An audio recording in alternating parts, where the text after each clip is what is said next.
Nabi Nuh diberi umur 950 tahun, berdakwah sepanjang hidup. 800 tahun beliau dakwah, dapat pengikut tidak lebih 80 orang, rata-rata 10 tahun satu. Yang dihadapi ini umat yang kurang ajar. Kalau diceramahi, telinganya ditutup dengan tangannya. Ini saking kurang ajarnya ini umat. Diberikan dakwah, telinganya ditutup dengan tangan. Nabi Nuh ketika di puncak kesabarannya munajat, ya Rabb, bagaimana Nuh? Siang malam saya berdakwah kepada umat ini. Saya sampaikan risalahmu, saya canangkan seruanmu, saya sampaikan ajaranmu. Inni da'autu qaumi lailan wa nahara. Siang malam saya berdakwah kepada umat. Wa inni kullama da'autuhum ja'alu asabi'ahum fi adhanihim. Tiap kali saya sampaikan dakwah kepada mereka, mereka tutup telinganya dengan tangannya. Saya tidak sanggup menghadapi umat seperti ini, ya Allah. Habis mau kamu bagaimana, Nuh? Sikat saja sudah semua ini, bikin mati saja. Nanti kalau punya anak, anaknya kafir lagi. Lebih baik bapak moyangnya, mbah-mbahnya sikat semua. Rabbi la tazar 'alal ardi minal kafirina dayyara. Jangan disisakan orang kafir, habisin semua. Itu mau kamu? Iya. Buat kapal Nuh, nanti aku turunkan banjir. Dengan apa saya membuat kapal, ya Rabb? Pakai kayu, Nuh. Kayunya dari mana, ya Rabb? Dari pohon tentu. Pohonnya belum ada, ya Rabb. Tanam dulu, Nuh. Membuat kapal, kayunya nanam pohon dulu. Apa artinya? Perjuangan bukan simsalabim abracadabra. Perjuangan bukan makan lombok, ini hari dimakan, ini hari pedas. Perjuangan itu proses. Ada keringat, ada air mata, ada darah, tempo-tempo nyawa. Itulah perjuangan. Sudah pohon ditebang, buatkan kapal di tengah kampung. Umat unjuk rasa lagi. Nuh makin gila, bikin kapal di tengah kampung, mau belayar kemana? Selesai Nuh, selesai, ya Rabb. Naik orang-orang yang beriman bersamamu, naik. Binatang serba sepasang, naik. Naik Nuh, naik orang beriman, naik. Binatang serba sepasang. Gerimis mulai turun. Setelah kapal semua terisi, Nabi Nuh kontrol. Sudah naik semua? Sudah. Nuh, Mas Bejo ada? Ada. Bawa Painem, naik sudah, masuk. Oke, hey. Kan'an anak saya ikut tidak naik kapal. Kami tidak lihat, Nuh. Turun ke bawah. Ada Kan'an, kami tidak lihat, Nuh. Naik ke atas buritan, kelihatan Kan'an tidak ikut naik kapal, kumpul bersama orang kafir di daratan. Inilah potret kehidupan, kumpul dengan orang-orang kafir. Berapa banyak anak-anak kita tidak mau ikut orang tuanya ke masjid, kumpul dengan orang-orang kafir di tempat maksiat.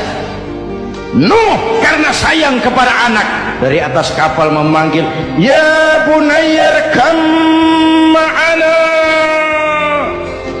Ini bahasa orang manggil, Pak. Kan'an, kesini nak, naik kapal sama papi. Ini terjemahan bebas.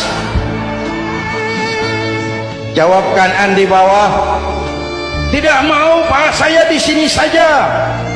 Jangan nak, Allah sedang murka, akan turun banjir. Kalau datang banjir, Papa, sa'awi ila jabalin ya'simuni minal ma'.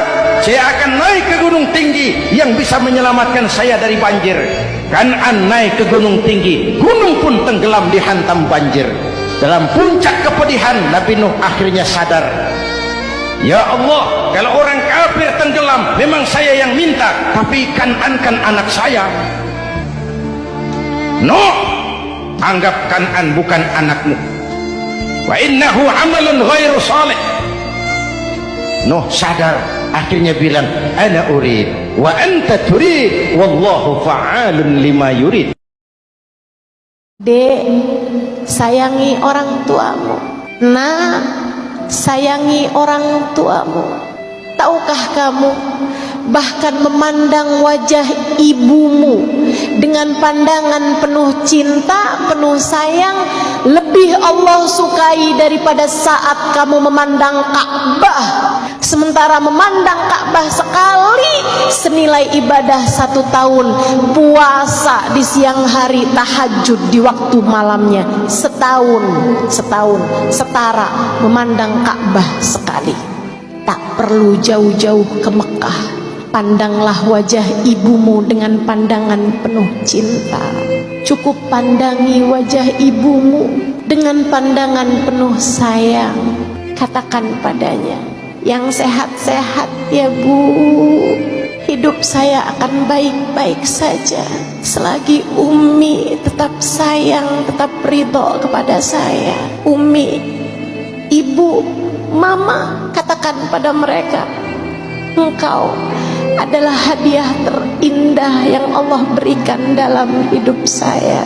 Kalimat ini perlu kamu sampaikan kepada ibumu, wahai teman-teman sekalian, biar gak nyesel kalau ibumu nanti meninggal. Betapa inginnya kamu kembali menatap wajahnya.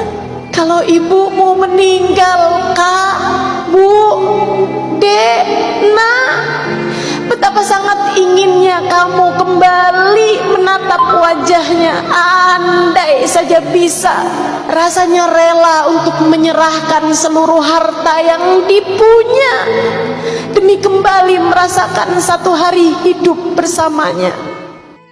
Ada orang yang makan dulu sebelum bekerja, tetapi ada orang yang harus bekerja dulu baru dia bisa makan. Pekerjaanmu yang menumpuk adalah impian bagi mereka yang menganggur. Makananmu yang sederhana adalah impian bagi mereka yang kelaparan. Saldomu yang sedikit adalah impian bagi mereka yang terlilit hutang. Badanmu yang sehat adalah impian bagi mereka yang sakit. Rumahmu yang kecil adalah impian bagi mereka yang tergusur. Maka perbanyaklah bersyukur, bahkan hingga sendal jepit yang kamu miliki. Karena di luar sana ada banyak orang yang tidak memiliki kaki. Dan bagaimanapun keadaan hidup yang kamu keluhkan hari ini, itu adalah impian dari jutaan orang yang telah mati.